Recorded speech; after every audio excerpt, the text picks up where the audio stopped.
Niklsun here, and welcome to Coming Soon Movie News with Niklsun. Today we're going to be talking about a theory that I have in regards to Captain America's Civil War. Now, up until this point, I had a conversation with a member of the MCU Exchange last weekend. Now, if you guys haven't checked out the MCU Exchange, I definitely recommend it. It's you can find them on Twitter at MCU Exchange or on MCUExchange.com. And they talk about all different things in regards to the Marvel Cinematic Universe. So we were talking about Captain America Civil War and kind of all the theories and all that kind of stuff that could come around that film. And one theory in particular that I thought of was rather interesting. What would cause Tony Stark and Steve Rogers to actually fight one another? Like, I mean, actually go to blows with one another to potentially even stop them with, or not necessarily, like, to possibly even kill them. And I couldn't for the life of me think of a reason why Steve Rogers would actually partake in that. I mean, the fundamentals alone, his honor as a soldier means that he only takes lives that he absolutely feels that he has to, that there is no other recourse. And coming to a fight with Iron Man, you have to consider the possibility that the only reason that it's going to stop is if one of them ends up dying. Now, I still couldn't, up until this point, I could not figure out a reason as to why. Like, the Accords to the like off to the side, there's nothing that would actually cause them to fight one another, except for a catalyst. And this is my theory. What if the fan theory going around that Winter Soldier is actually the one who killed Tony's parents is true? I don't know if that is true. This is kind of what my theory is based upon, is the speculation.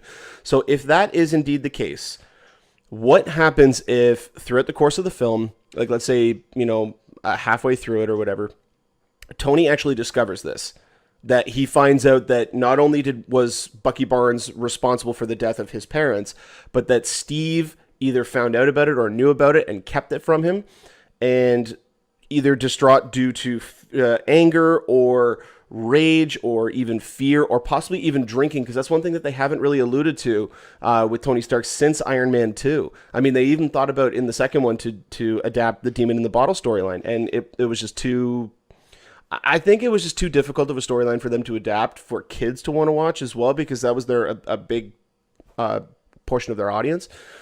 So what happens if due to this, like, he finds out and he actually goes and kills Bucky Barnes? He kills Winter Soldier, intentionally or otherwise. Like, I'm not saying that he goes out with the intent purpose of that. He goes and confronts him. They have a little bit of a battle, and Winter Soldier ends up dying. This is the catalyst that I feel could cause Steve Rogers to go over the edge. Basically, okay, so he lost his best friend in World War II. The guy that he looked up to, his older brother of sorts. And then he, heroically saving his life, he passed away. Or not passed away, he was shot and fell off a cliff. But because of the experiments that Arnim Zola was running on him, he was able to survive, and then he ended up becoming the Winter Soldier and was lost in time. And then Steve Rogers finally discovers that Bucky is alive again, and by the end of Winter Soldier, you start to see the wheels are starting to turn in Bucky Barnes' head. He's starting to remember, which means that he's starting to... his merciless side is starting to remove itself. And I wonder if we could have almost an entire redemption story for the Winter Soldier right before Tony kills him, to cause Steve Rogers to actually go insane. And I don't mean actually go crazy. I mean just become so enamored with rage that he sees no other option than he has to eliminate Tony Stark, because he sees now that Tony Stark, even if this was intentional or not, he now sees that Tony Stark is more than willing to do whatever he needs to make sure that his side actually wins. Now, whether or not this becomes true is another story. I just thought I would posit this this theory out there. So let me know what you guys think in the comment section below.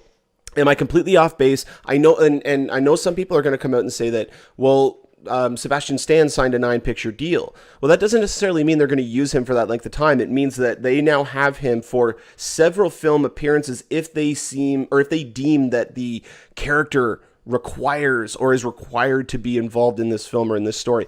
If their main intention for this character now, based on how they could develop it, serves the best purpose by having him be killed by Tony Stark as the catalyst to get Steve Rogers to fight him, who knows? I mean, that might actually be a possibility. Let me know what you guys think in the comment section below.